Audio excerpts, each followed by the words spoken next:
सत्संग आनंद वचनामृतम 33वां खंड। एक स्वर्ण पात्र में भी यदा कदा पॉलिश करने की जरूरत पड़ जाती है।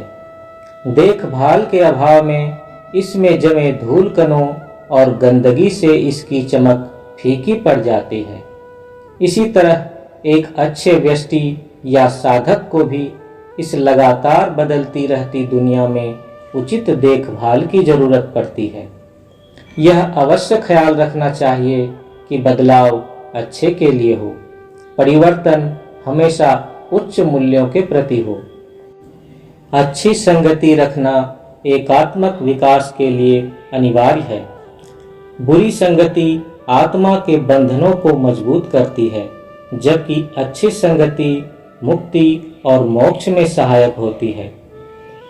अच्छी संगति मुक्ति में सहायक होती है और संस्कृत में इसे सत्संग कहते हैं। जब शारीरिक रूप से अथवा मानसिक रूप से अथवा दोनों से सत्संग किया जाता है, तब अवचेतन मन और चेतन मन अच्छे और ऊंचे प्रभावों से ऊर्जा प्राप्त कर लेता है। यह परिवर्तन उच्चतर और बेहतर लक्ष्य की ओर चला देता है। इसके विपरीत है असत्संग, बुरी संगति रखना, जो कड़े से कड़े बंधन में फंसा देता है। कहा गया है, सत्संगेन भवेन मुक्ति असत्संगेषु बंधनम असत्संग मुद्रणम या तन्मुद्रा परिकीर्तिता। इसका अर्थ है कि सत्संग के द्वारा मुक्ति प्राप्त किया जाता है, जबकि असत्संग बंधन का कारण होता है। और द्वितीय पंक्ति का अर्थ है मुद्रणम, बचाना। बुरी संगति से बचाने को मुद्रा साधना कहते हैं। सत्संग दो प्रकार के होते हैं, बाह्य और आंतरिक। जैसे सबसे अच्छी औषधि परम पुरुष स्वयं है, वैसे ही सबसे अच्छा सत्संग परम पुरुष ही है। आंतरिक सत्संग परम पुरुष का सत्संग है, अर्थात सारा दिन हर घंटे जब शरीर सांसारिक कार्यों में व्यस्त रहता है, तब भी परम पुरुष का भाव लेते रहना। आंतरिक सत्संग अनिवार्य रूप से करणीय है। जो आंतरिक सत्संग करता है, उसे बाहरी सत्संग में भी यथासंभव भाग लेना चाहिए। किंतु यदि वे कभी ऐसा नहीं कर सकें तो कोई हानि नहीं होगी। किंतु मात्र बाहरी सत्संग अर्थात अच्छे लोगों के बीच बैठे हैं और मन में परम पुरुष को भूले हुए हैं या अवांछित विचारों से मन भरा हुआ है, तो यह अच्छा नहीं है। सत्संग का सबसे ज्यादा महत्व अवचेतन मन से संबंधित है। चेतन मन के स्तर में मानसिक प्रक्रिया पशुओं और मनुष्यों में समान और स्वाभाविक है। इससे कोई पाप नहीं बनता। अचेतन मन सक्रिय मन के परे है। मन के अवचेतन भाग का अत्यंत मौलिक महत्व है, क्योंकि यह दोनों चेतन और अचेतन को प्रभावित करता है। अवचेतन का प्रवाह दोनों ओर है।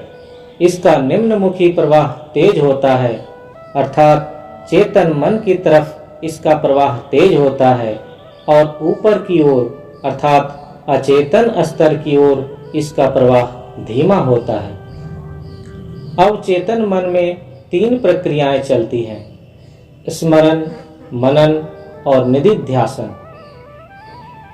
मुख्य रूप से निदिध्यासन अवचेतन मन के ऊपर होता है, किंतु अवचेतन इसे रास्ता देता है। स्मरण का अर्थ है याद रखना।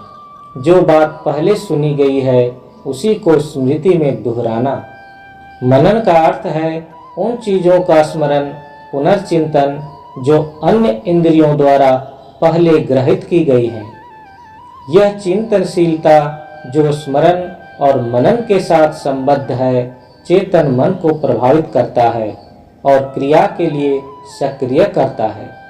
यह क्रिया चाहे अच्छा या बुरा निर्भर करता है पूर्व के स्मरण और मनन का मन के ऊपर छाप के स्वभाव पर। अवचेतन मन भी इससे संबंधित है।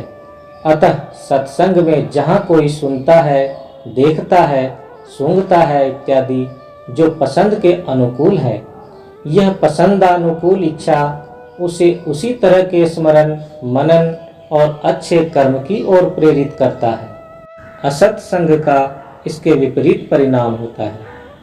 जब अवचेतन की पसंद के अनुसार स्मरण और मनन होता है, तब यदि इस स्मरण और मनन को इकट्ठा कर अवचेतन मन के द्वारा परम पुरुष की ओर प्रेषित कर दिया जाता है, तब इसे ही पवित्र स्मरण और पवित्र मनन कहते हैं। और यदि अवचेतन के स्मरण और मनन को अचेतन के द्वारा परम पुरुष की ओर प्रेषित कर दिया जाता है, तब यह निधिध्यासन होता है। यहाँ भी सत्संग का महत्व प्रतिपादित होता है। मानव शरीर एक यंत्र है जो मन की 50 वृत्तियों द्वारा संचालित होता है। ये वृत्तियां हैं धर्म, अर्थ, काम, मोक्ष, अवज्ञा, मूर्छा, प्रश्रय, अविश्वास, सर्वनाश, क्रूरता, लज्जा, पिशूनता, ईर्ष्या, सुषुप्ति, विषाद, कषाय, तृष्णा, मोह, घृणा, भय, आशा, चिंता, चेष्टा, ममता, दंभ, विवेक, विकलता, अहंकार, लोलुपता, कपटता, वितर्क, अनुताप, षडज, वृषभ, गांधार, मध्यम, पंचम, धैवत, निषाद, ओम, होम, फट, वसट, वौसट, स्वाहा, नमः, विष, अमृत, अपरा और परा। इन मानसिक वृत्तियों का नियंत्रण देह स्थित कुछ ग्रंथियों के द्वारा होता है। जो इन ग्रंथियों पर नियंत्रण कर सकते हैं, वे अपनी इच्छा अनुसार कुशलता से इस देह यंत्र को चला सकते हैं। ग्रंथियों पर नियंत्रण से वृत्तियों पर नियंत्रण होगा और इससे दैहिक क्रियाओं पर नियंत्रण होगा। 1969, रांची।